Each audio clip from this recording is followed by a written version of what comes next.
Buenas noches. Buenas noches. Gracias por venir. Hoy vamos a tratar del maestro que no dejó ninguna enseñanza, menos todavía que Lao Tse. Porque Lao Tse por lo menos nos despreció, nos dijo que no le interesaba tener discípulos y que no creía, recuerdan, en la comunicación, aunque sí en la información. Pero Sócrates es indudablemente un maestro, indudablemente el más trascendente de los maestros occidentales. Pero nadie podrá decir que es discípulo de un sistema de ideas, de una enseñanza concreta, determinada, de una militancia conceptual socrática, ¿no? Él no nos dejó, siendo el mayor de los filósofos, ninguna filosofía, porque se interesó exclusivamente en enseñarnos a pensar.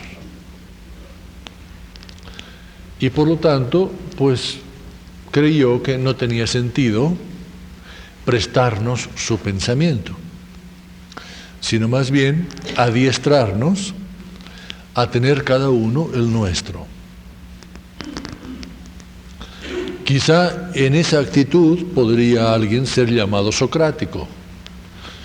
Es decir, soy socrático no en cuanto yo pienso lo mismo que Sócrates pensaba, sino en cuanto que trato de tener un conocimiento lo más objetivo posible de la realidad, para lo cual continuamente me pregunto. Y aun cuando esas preguntas me conduzcan a algunas respuestas y de esas respuestas deduzca yo algunas conclusiones, debo tener en cuenta que para conservarme en forma intelectualmente, a mis conclusiones las debo someter a rigurosas reconsideraciones con cierta periodicidad. Lo que en el mejor de los sentidos es el sometimiento a la duda. No la duda que corroe, no la duda que desmorona o que conduce necesariamente a la negación de los principios que se tienen, no, sino a la duda que lleva a la revaloración de esos principios, a enriquecerlos con mayores argumentos. La duda que hace que tengamos fe, pero que esa fe no sea una fe de crédulos, sino de creyentes. La duda que enriquece intelectualmente cualquier posición, incluso idealista.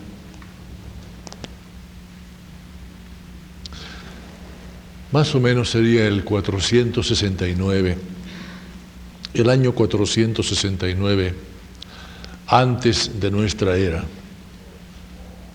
cuando nació Sócrates,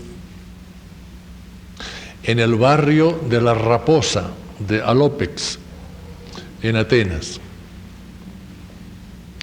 en una casa cuyos cimientos existen todavía, una casucha de un barrio de pequeños comerciantes, casa que pues era más bien una vivienda anexa al taller de escultor que tenía su papá. Su papá era escultor.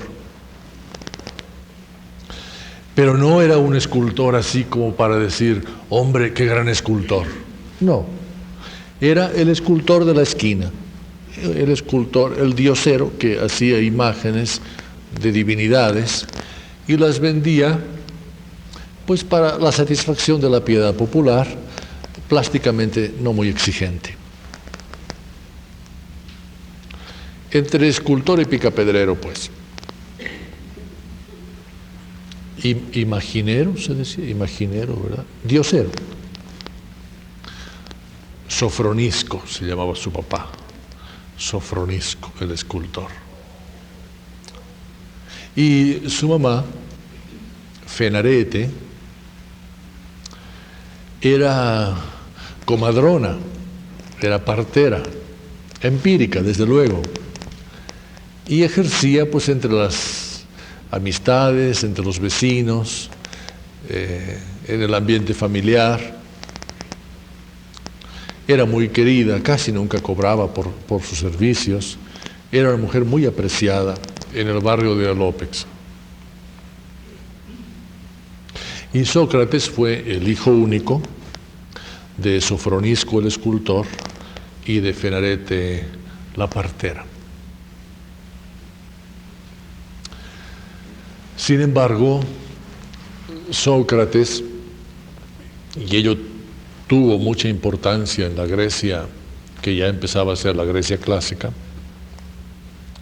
no fue una criatura agraciada.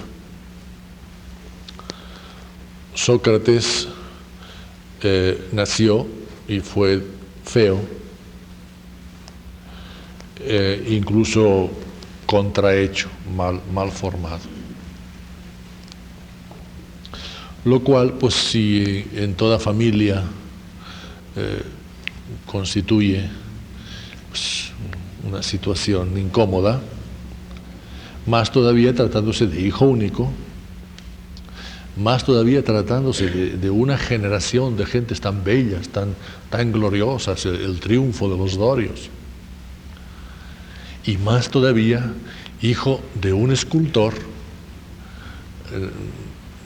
No sabemos hasta qué punto podemos a ese artesano llamarlo artista, pero de todas maneras el escultor perseguía la plasmación de la belleza y había tenido a un engendro físicamente considerado. E incluso podríamos hablar de un fracaso profesional de Fenarete, esa mujer que ayudaba a las demás a tener hijos sanos y bellos, y que sin embargo ella, el único que había tenido, pues había nacido tan feo, tan maltrecho. Por eso yo parto siempre de las raíces, porque pues esa situación, si no condiciona, por lo menos da muchos aspectos indicativos para que ese niño, cuando crezca, sea el filósofo de los grandes porqués. ¿Por qué? ¿Por qué se tiene que nacer en el más brillante periodo de Atenas, Grecia de la Grecia, y feo? E hijo de artista y de comadrona, que tantas bellezas han logrado para los demás. ¿Por qué?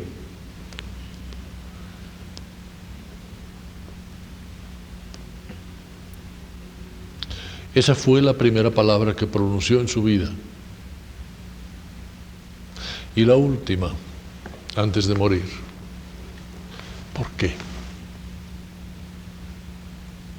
Recuerdan, en la biografía de Lao Tse, habíamos dicho que el sabio es aquel que nunca ha dejado de formularse sus porqués que preguntaba cuando era niño. ¿Por qué? De niño le preguntó a su papá, francamente, pues, soy un niño feo, papá. ¿Por qué me has hecho feo? ¿Por qué me has mal hecho? Y Sofronisco, pues con todo el dolor de su corazón, le dijo que pues él también tenía estatuas de divinidades que no le habían salido tan bien, incluso defectuosas, y que por eso no había podido venderlas y quedaban allí en el taller, pero eso no significaba que no las quisiera. Quizá les tenía más afecto a aquellas estatuas en las que no logró plasmar su ideal de hermosura, y que quizá así fuera también con los dioses, que quisieran mucho a Sócrates, pero pues no nació bien